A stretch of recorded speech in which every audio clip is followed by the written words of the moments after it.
Picture this: a queen, once the most desired woman in England, kneeling before the executioner's block.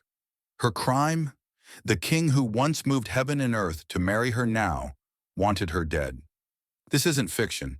This is the brutal reality of royal marriages throughout history, where wedding vows became death sentences and the marriage bed led to the executioner's scaffold.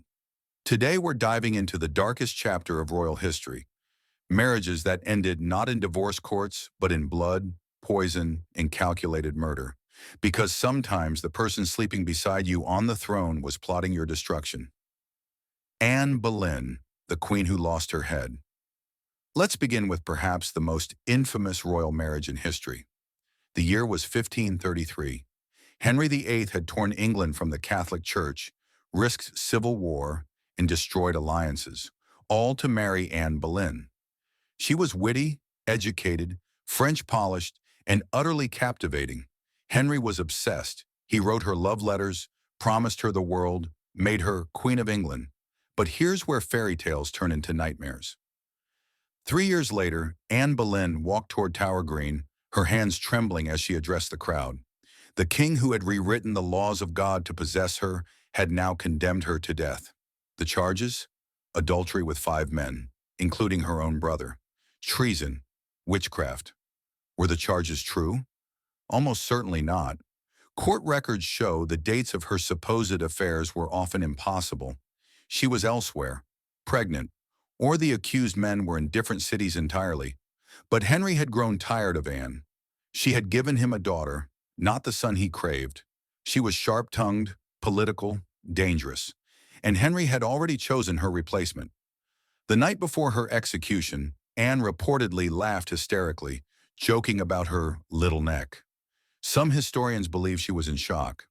On May 19, 1536, an expert swordsman brought from France beheaded her with a single stroke.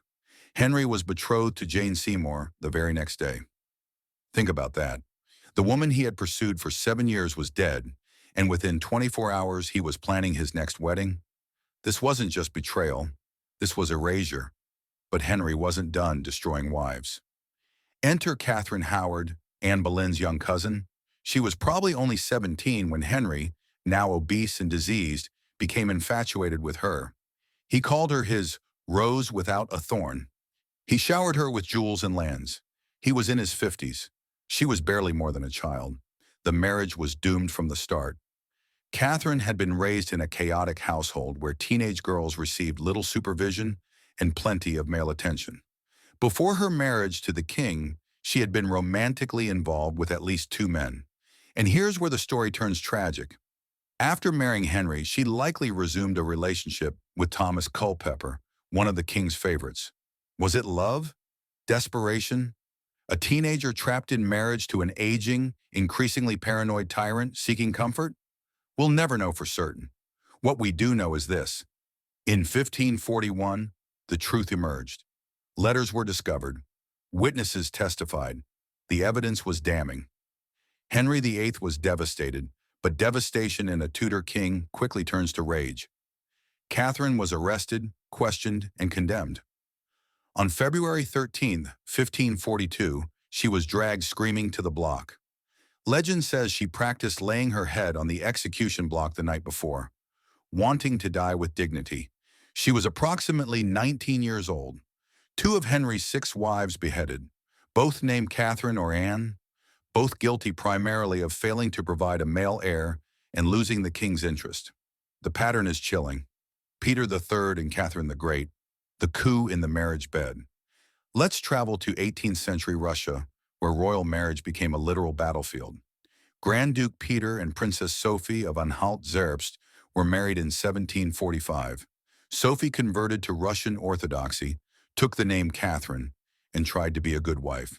But Peter was unstable, possibly intellectually disabled, obsessed with toy soldiers, and deeply infatuated with Prussia, Russia's enemy. Their marriage was a disaster. Peter publicly humiliated Catherine, flaunted his mistresses, and threatened to divorce her and imprison her in a convent. For 17 years, Catherine endured this nightmare, all while educating herself, building alliances, and learning the art of power. Then in 1762, Peter became Tsar. His reign lasted exactly 6 months. Catherine struck with precision. She rallied the military, the nobility, and the Orthodox Church.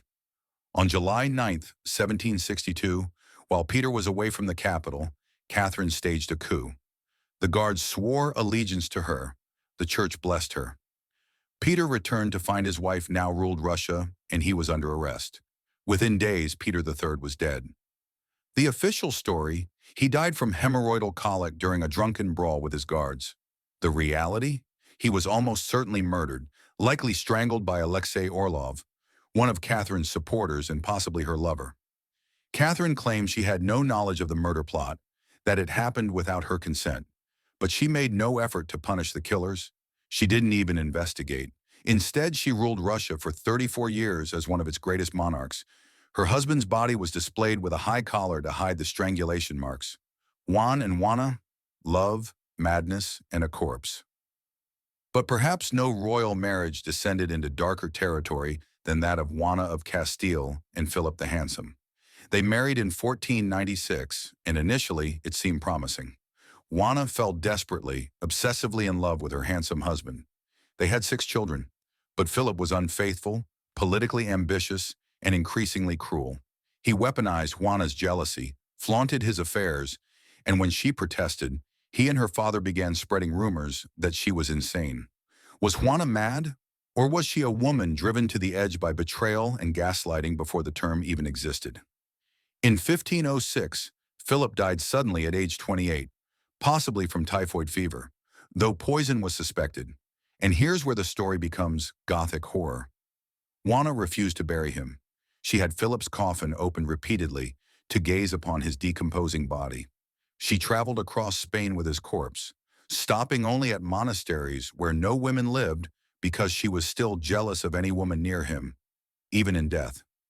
She kept vigil over his coffin at night, surrounded by candles and monks chanting prayers. For months, she wandered with her dead husband's body before her father finally intervened, declared her insane, and locked her away for the remaining 46 years of her life. Betrayed by her husband in life, she couldn't let him go in death. It's a story of obsession, political manipulation, and a woman whose grief was weaponized against her. These aren't just historical footnotes. They're reminders that throughout history, royal marriages were rarely about love. They were about power, alliances, and succession. And when they failed, the consequences weren't divorce settlements. They were executions, coups, and madness. Anne Boleyn, beheaded for failing to produce an heir. Catherine Howard, executed while still a teenager. Peter III, murdered by his wife's allies. Juana, imprisoned for 46 years, clutching the memory of her faithless husband. In the Game of Thrones, even wedding vows could become death sentences. If you found this fascinating, let me know in the comments which a dark royal story you want to hear next. And remember, behind every crown is a story of survival, betrayal, and blood.